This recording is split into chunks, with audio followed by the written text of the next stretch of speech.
Halo, assalamualaikum warahmatullahi wabarakatuh. Ketemu lagi dengan saya Apoteker Neo Chandra. Di sini aku kedatangan tamu. Siapa namanya? Aku Cindy Lirafil Rizky. Ya, nama panggilannya siapa? Cindy. Jadi Cindy ini visio ya Cindy ya. Iya. Jadi Visio. aku kan dulu ikut sepak bola ya Cindy ya. Oke. Habis itu visio itu stereotipnya itu laki-laki dan suka mijit. Oke. Nah, kalau menurut Cindy itu gimana? Soalnya Cindy kan fisioterapi dan perempuan. Coba jelasin dulu. Oke, jadi fisioterapi kan kebanyakan di orang-orang tuh taunya kayak tukang pijit gitu ya Mas Iya, ya. betul betul. Tapi kalau dari sisiku sendiri itu bukan yang tukang pijit. Jadi awalnya itu pasti kan ada pemeriksaan fisik tuh, assessment. Nah, habis itu dari situ kita bisa Menentukan? menentukan diagnosisnya ya Mas ya. Iya. Oke. Diagnosis itu jadi dari diagnosis baru kita bisa menentukan intervensi. Intervensi itu kayak tindakan lah ya Tindakan apa yang istilahnya. dilakukan gitu ya? Oke. Nah, itu tuh bukan apa ya, kayak bukan tukang pijet. Oh. Tapi kita tuh ada terapi latihan. Itu tuh kayak apa ya? Ada muscle release namanya. Muscle release itu Semacam apa namanya Iya. pakai alat gitu enggak, ya? itu kalau muscle Untuk release itu relaksasi terapi otot latihan. nggak sih? Betul, relaksasi otot, betul banget. Untuk relaksasi otot. Nah, itu selain itu ada juga alat, kita juga pakai bantuan alat ya untuk membantu proses penyembuhan mungkin Penyembuhan ya. Kan kita lebih identik sama rehabilitasi. Iya ya, rehabilitasi medis ya, medis. Oke. Jadi kita ada beberapa alat gitu yang biasanya dipakai. Itu ada TENS, itu ada kayak arus listrik gitu ya Mas ya. Yang ditaruh di kulit atau otot itu ya? Ditempel. Oh, ditempel. Oke, ditempel. Nanti itu ada rangsangannya berupa arus listrik ya. Iya, yang kecut-kecut gitu kan? Betul, responnya kecut-kecut kayak kesetrum gitu. Iya. Oke. Tapi kalau misalkan ya, fisio itu kan kalau menurutku ya, fisio kan di tempat olahraga nih, ya kan? Harus ada fisio kayak gitu-gitu. Oke. Nah, kalau menurut Cindy sendiri yang wajib di fisio itu pasiennya yang seperti apa? Masalah sebenarnya terkait dengan umur kayak gitu. Ini sih Mas, sebenarnya tuh nggak melulu tentang sport ya. Iya, Mungkin betul, sport betul. itu ya. Tapi banyak bidang juga nih kalau fisioterapi. Kita ada pediatri, itu khususnya untuk anak gitu Untuk ya. anak. Pediatri, terus habis itu ada geriatri, itu biasa orang tua, Orang tua, kayak lansia. Oke, lansia betul.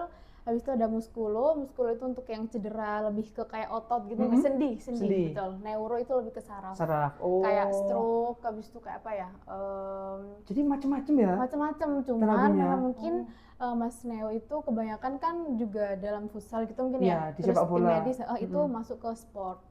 Nah, kalau di klinik biasanya kalau aku kan cewek nih, itu biasanya aku kerja di kalau nggak di klinik ya di rumah sakit gitu. Iya, betul, kayak pasien-pasien yang mungkin apa ya, nggak yang terlalu berat lah ya istilahnya gitu. Yang biasanya rehabilitatif ya nggak sih? Betul, masuk rehab medik gitu kalau di rumah sakit biasanya. Kalau di rumah sakit ini kan di rekan kita di situ rumah sakit Universitas Brawijaya. Jadi aku punya temen tuh namanya Mas Adi, dia itu visio. Adi, oke.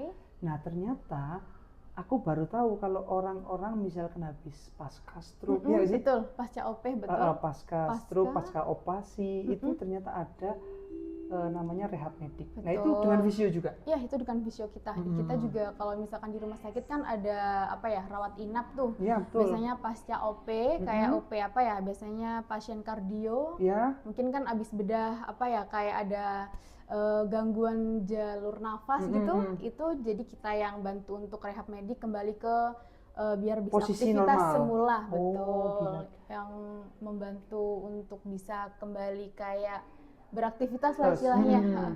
Kalau misalkan ini yang lutut misalkan ACL, MCL gitu-gitu, itu juga bisa juga ya? Itu bisa juga, kita ada itu kan masuk muskulo ya, muskuloskeletal. Itu juga ada fasenya, ada beberapa fase gitu yang bisa dilakukan, banyak sih Mas fasenya. Gitu ya, fasenya. Jadi kalau ini kan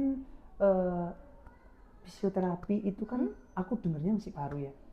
Ada nggak misalkan fisioterapi untuk misalkan anak-anak yang kalau anak yang kelainan gitu. Iya gitu. Itu ada juga. Jadi kan kalau anak itu kebanyakan kita dapat pasien itu cerebral palsy ya. Oh iya cerebral palsy. Itu biasanya yang kepalanya besar nggak sih? Bukan. Itu Down syndrome sih juga. Oh iya. Iya, tapi kebanyakan emang Kalau nggak CP itu cerebral palsy sama Down syndrome itu tadi. Terus biasanya itu juga gangguannya karena ini sih Mas, kayak gangguan tumbuh kembang. Jadi keterlambatan. Misal anak usia segini dia udah bisa jalan, lari. Itu tapi dia belum bisa. Jadi kita latih di situ. Tapi biasanya dia pakai ini terapi latihan. Jadi nggak pakai alat. Iya. Kalau anak kecil kan biasanya kita latih sendiri, pakai apa ya, keterampilan kita lah istilahnya. Betul. Gitu.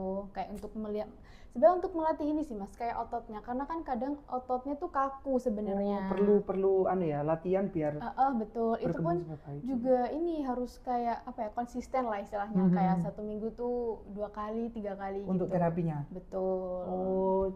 Berarti dunia fisioterapi banyak. Iya, itu sangat luas sekali. Bahkan sekarang kan ada pernah dengar nggak Mas kayak akupuntur gitu? Iya, betul. Ya, cuman itu setahu aku ya, itu kayak harus ada sertifikasinya gitu. Jadi harus apa, pelatihan mungkin ya? Ya, betul. Semacam pelatihan gitulah. Ada sertifikasi, kita baru bisa pegang pasien untuk apa ya? Akupuntur tadi. Jadi gitu ya, teman-teman. Jadi saya kira fisio itu cuma laki-laki aja. Dan cuma tukang pijet mungkin ya. Ya, cuma pijet aja. Ternyata enggak ya? Enggak. Ternyata bukan tukang pijet aja. Iya, ternyata ada perempuan juga dan ilmunya sangat banyak sekali. Iya, karena dia meluas, bahkan untuk mungkin bisa untuk poli kecantikan juga Mas. Karena kan kita paham otot-otot di wajah ya. Iya. Jadi untuk apa ya? Massage meluas gitulah istilahnya ya. Biar semakin kinclong. Jangan gitu. Terus apa namanya, kalau Cindy dulu dulu kan misalkan SMA atau mondok ya gitu ya. Iya. Jadi waktu mau kuliah kenapa kok ngambil visio ya kan? Itu ada atau sejarahnya saran sih. Atau enggak, itu juga ada secara sejarahnya. singkat. Awalnya itu emang dari orang tua disuruh masuk kedokteran nih. Udah bimbel dan segala macam ikhtiarnya ya, tapi ternyata bukan jalannya ya Mas ya. Emang bukan jodohnya mungkin ya. Terus ya udah, habis itu tetap disarankan ke kesehatan.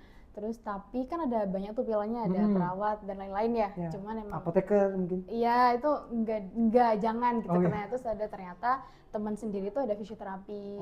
Terus ya udah kayak udah fisioterapi aja coba gini gitu. Ya udah di situ aja sih awalnya, kayak aku pilih fisioterapi. Akhirnya langsung ke fisioterapi. Terus kebetulan juga di daerahku itu yang fisioterapi itu masih dikit. Jadi ada rencana untuk buka praktek klinik sendiri mandiri gitu. Hebat. Jadi ya udah disarankan gitu sama orang tua. Jadi ya itu peluang sih kalau menurutku sih Cindy. Jadi kalau misalkan di tempatmu kan masih belum ada. Jadi sekarang itu Cindy ada namanya sport science, tahu nggak sih? Iya, tahu. Jadi sport science, jadi olahraga dengan keilmuan. Betul. Salah satunya ya mungkin fisioterapi. Betul. Ya kan?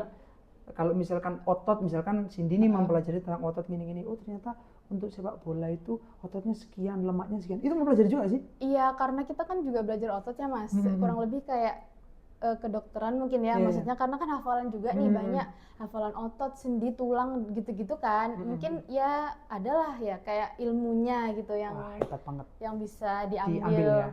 Betul. Oke, terima kasih Cindy atas ilmunya, sharingnya. Nanti tak doain semoga cepat membuka klinik. Amin. Nanti saya diajak ya. Iya, boleh. Oke, terima kasih. Nanti kalau gitu, kalau ini sukses FYP, kita ngobrol-ngobrol lagi di tema-tema yang lain. Bukan visio. Oke. Terima kasih. Oke, dadah. Assalamualaikum.